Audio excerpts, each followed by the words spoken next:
Kapadyak, tapos natin silang paliguan. Ito yung dalawang pares ng breeder. Yung ating foundation na si Diana Arden at si Waterhouse Picard, ayan sila.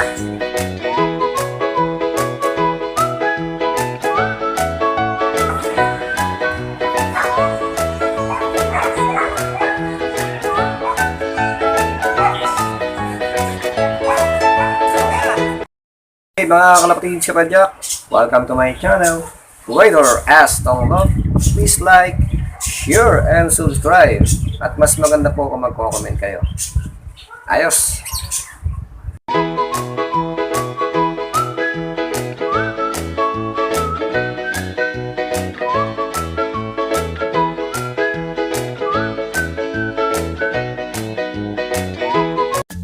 Kapatid sa Padyak, today is March 9, 2025. Bali, mag-ano pa tayo, 171 videos. 171 o 170, basta ganun. Hindi ko kasi na-double check kung 171 videos na po tayo. Today's video, bali, kasama na yung pag-update natin sa ating mga alagang kalapatids, ibon, aso, manok, at iba't ibang klase ng hayop. Pero dito po sa video na to, ipapakita lang sa inyo anong nangyari sa apo niya na Aben. Anong nangyari na, ano ng balita sa apo niya na Aben, at dun sa anak ng isang kulay pula natin na lagi na lang binabasag ang kanilang itlog, kundi binabasag, pinapatay yung mga anak. Pero ngayon, nakabuhay sila na walang tama yung isang anak nila. Tapos, syempre, kasama na rin dito na pinaliguan natin yung ating mga kalapatids. Hindi ko lang alam kung nag-video ko yung papaligo, pero yung pagpapatuyo, nandito rin sila. So, pakita ko na po sa inyo para makita nyo na kung anong nangyari sa apo ni Diana Arden na bunso. Ito na po. Ayos! Kids Kapadyak, at syempre kamanok na rin. Samahan na natin iba't ibang klaseng hayop. Ito na po yung flyers loft nila. Ayan, nalinis na po natin yan. Naglagay na po tayo ng mga pagkain dito, tubig. Ito rin sa kabila. Ayan, tubig, pagkain. Ayan yung kulungan nila, yung flyers loft nila. Ayan, malinis na po mga kalapatids, kapadyak, at syempre kamanok na rin. Tapos mamaya, ito dito yan sinasara natin dito sila pinapalabas. Pwede rin dito. Pwede rin dito sila lumabas. Ito kasi may pintuan dito ayan o, yan. Tapos dito rin sa kabila. Ito dito sila papasok. Yan. Yan. Tapos yung mga breeder natin, nilagyan na rin syempre natin ng pagkain. Nilinis na natin. Kaso itong sa taas, itong si Greater saka si Louis Pepperman, ayan, nagkalat na naman. Ngayon talaga yan, gusto nila marumi sila na nag-iitlog at nagpipisa. Kasi kapag yan nilinis natin, pinakailaman na naman natin, makabasagin na naman nila yung itlog nila. May ganyan palang klaseng kalapate. Dito naman sa kabila, ito nilinis na rin natin. Ayan, may pagkain na rin sila, tsaka tubig. Ayan, may itlog na rin po ito. Ayan o, isa, kasi ewan ko ba't binasag na naman niya yung isang niya. Dito naman sa kabila, yung dalawang pula natin. Ayan, hindi ko pa nalalagay sa flyers loft tong isang anak nila kasi ngayong March 9, 1 month pa lang yan. Baka gulpihin pa, pero unti-unti natin ilalabas yan. Ngayon, ayan, may itlog na naman sila. Ayan, ayan, may pagkain na rin yan, saka tubig. Tapos dito sa kabila, naglagay tayo ng breeder rin dito, dalawa, hingati natin.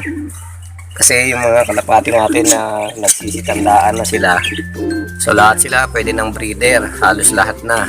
Ilan na lang yung mga bago natin. Ayan, nilagyan natin sila dyan. Ayun o, breeder na nila, pagkain. Ayan, yung tubig ko pala sa kanila, lagi kong vitamins na pinapainom ko. Minsanan ko lang sila painumin ng tubig. Ito sa kabila rin. Ayan, vitamins. Ayan. Tapos dito naman sa taas, nandito yung ating lovebirds na parakeet. Ayan. Ayan na lang po sila.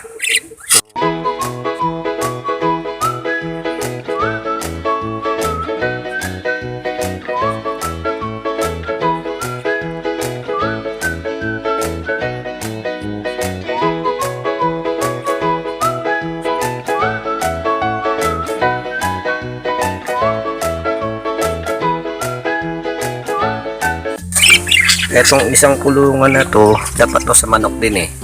Ang ginawa ko, ito yung sa isang kalapatids natin na yung kulay puti na apo ni Jana Arden. Kasi ginugulpi, may sugat. So ginamot ko yon, nilagyan ko ng betadine. Kaya binukod ko siya dito. Pero nandun siya ngayon, nasa kabila pa. Dahil paliliguan ko sila pagkatapos na itong pinapakita ko sa inyo. Ito naman yung ating bantam Serama bantam. Ayan. Inahin po yan. Hindi ko pa nakakawa ng kapares. Pero pag nadadali siya ng ibang manok, nag-iitlog siya. So kinakain na lang natin yung nagiging itlog niya. Ayan. Tapos eto yung apo ni Jana Arden. Nilagay ko muna rito kasi nga paliliguan ko sila lahat. Ito yung sinasabi ko sa inyo na ginagamot ko. Yan, kasi nga sa sugat, tinuka ng gusto yung paa eh. Yun o. So ginamot ko yan, yung puti. Bunsok ako. Ito naman yung panganay na apo. Jana Arden yan.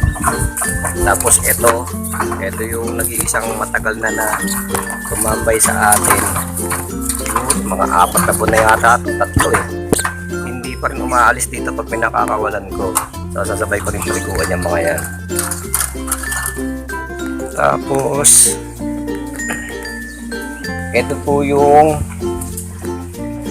mga pliers natin na kalapatids. Yung dalawa dito, si Jana Arden yan, saka si Waterhouse Picard. Ayan, yung dalawa na yan. Yan yung foundation bird natin na galing sa #BioResearch BioPig yun. Tapos yun, yung malaking ilong na yun, yung malaking ilong, yung borga, pinarisa natin yan neto, yan. Hindi ko lang anong kulay niyan eh, parang gray na fade eh, na parang kung anong kulay niyan. Yan ang pinaris ko dyan. Tapos itong dalawang puti natin na anak ni Greater sa ni Louis Pepperman, pliers natin yan. Breeder na rin yan, halos breeder na lahat yan. Tapos ito, yan, anak din na dyan na atin naman to. Saka yun, siyang nasa dulo. Yan, halos lahat kasi yan, puro lalaki. Sa tingin ko halos lalaki yan. Kasi kapag naglalagay ako ng babae dun sa flyer slope nila, lagi sila nag-aagawan doon inuuna. Yung kaninang pinakita ko na 3, yun yung apo na dyan na atin. Yun yung ngayon sinasanay natin. Sinasanay natin ngayon yun. Okay, so magpapaligo na tayo. Paliliguan na natin lahat to. Sandali, papakita ko pala sa inyo yung napakita ko na pala yung sa pula yung anak. So ito, paliliguan na natin lahat to. Pati yung nilagay natin sa taas doon na apo ni Jana Arden. Ayun o, yun. Doon sa taas na yun. So paliliguan na natin sila. Mag-prepare lang tayo ng pagpaligo nila bago natin sila uli bibidyohan mamaya. Ayos! Okay kalapatids kapadyak. Matagal ko na naman ang inano sa inyo. So pakita ko lang sa inyo yung ginagawa ko pagpapaligo sa kanila. Sa ngayon kasi di tayo nakabi ng suka. So ang ilalagay lang natin dito sa plangganong may tubig ay itong asin. Asin lang. Yan. Pinahalo ko lang yan mga kalapatids kapadyak. At syempre kamanok na. So kapag sumobra pa yan mamaya, isasabay ko yung 3 manok natin na kinukulong lang natin, hindi natin pinapakawalan. Bukod dun sa ibang manok na nakakaikot-ikot lang dito. Okay, sige, paliliguan ko na sila. At pagkatapos paliguan, patutuyuin natin sila at palilipa rin din. Kakain na sila. Ayos. Kapadyak, tapos natin silang paliguan.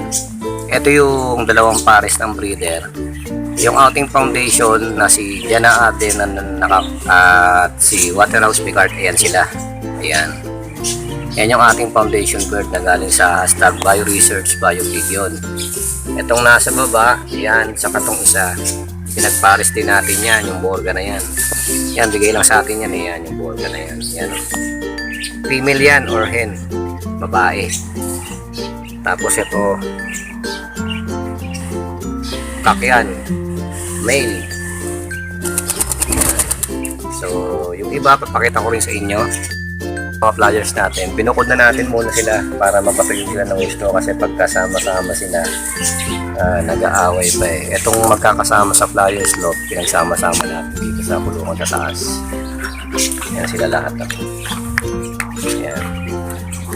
yung dalawang puti na anak ni Greater saka ni Pepperman.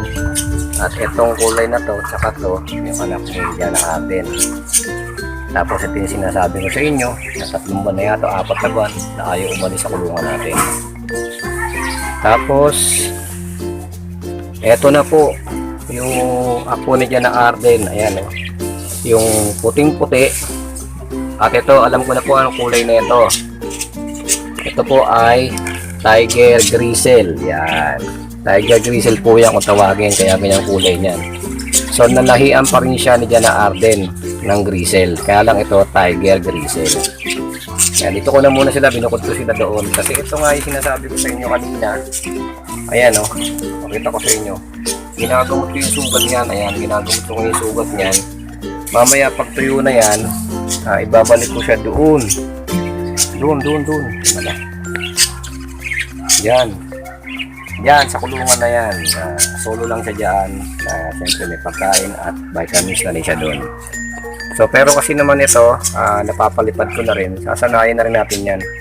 Sinasanay-sanay na natin yan. Kaya lang, di pa sila sanay pumasok dito. Dito sa daanan. Ayan o. Dito. Sanay pa lang sila dito, lilipad-lipad, iikot dyan, sa taas dyan, kasama ng ating mga kalapatids. Kaya lang itong mga flyers natin na to, pag lumipad ng malayo, hindi pa sumasama itong dalawa.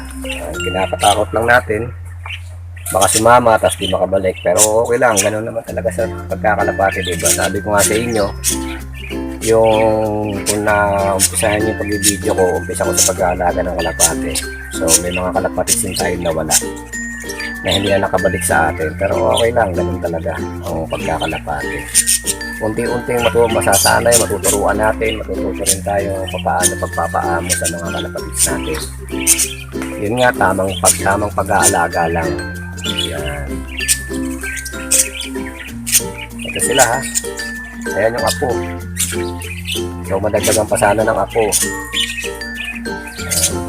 Tiger Grizzle at white. Puting-puti po yan. Pero April 10 ang 2 months nila. Hindi. April 10 tuloy. Kailan nga ba? Hanapin ko na lang mamaya. Siguro sa kung ilang buwan na to. Siguro magto 2 months pa lang. Magto 2 months pa lang itong dalawang ito. Check ko lang ha. Standby lang. Padyak, bali ito ay January 20 ang panganay na apo. Ito January 21 ang bunsong apo. So ngayon ay March 9. So sa March 20 and 21, 2 months na itong dalawang to. 2 months na. So ngayon ay 1 month mahigit pa lang sila. Na bali nag 1 month sila noong February 20 and 21.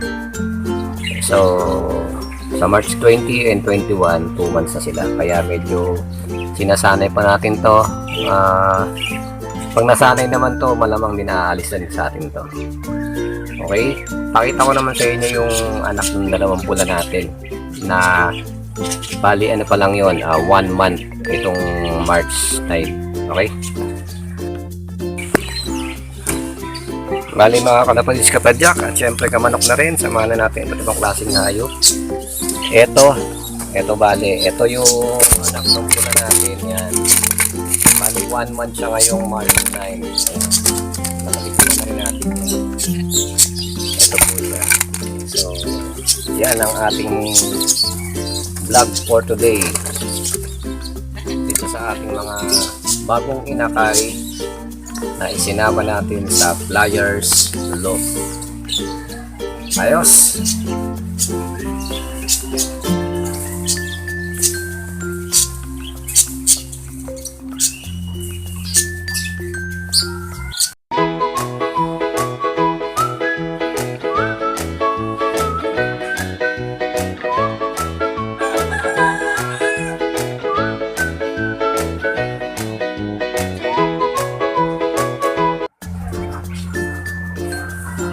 Tulog si Mochi.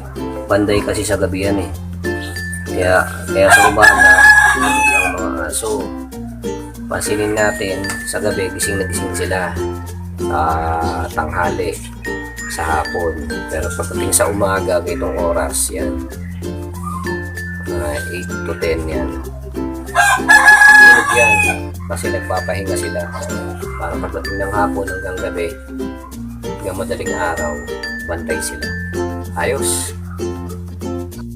Ito po yung sa lahat ng anak ni Kalachik. Ito ang kanyang kamukhang kamukha. Hindi lang makuha yung mismong pinakapalong kasi yung palong ni Kalachik nakabaluktot. Ayun, puro halos anak na ni Kalachik yan, pati yung isa na yan. So itong isang anak ni Kalachik, kamukhang kamukha na yan. Main po yan, mga anak natin main yan. So ngayon, wala na si Kalachik. Kaya ito na papal si Kalachik. Ayan. Medyo breeder na rin siya, kala mo sila nung malaki. Ayan, lalaki pa yan hindi ko lang siya mahawakan pa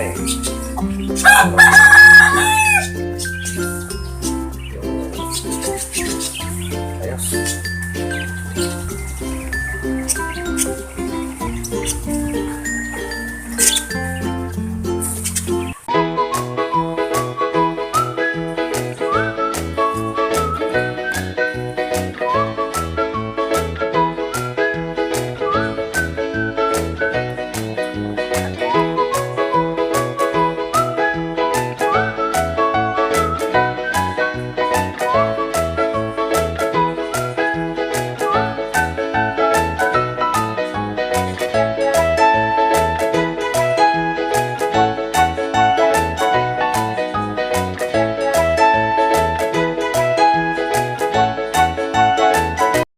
Okay mga kalapatins kapadyak, tapos na po ang ating video.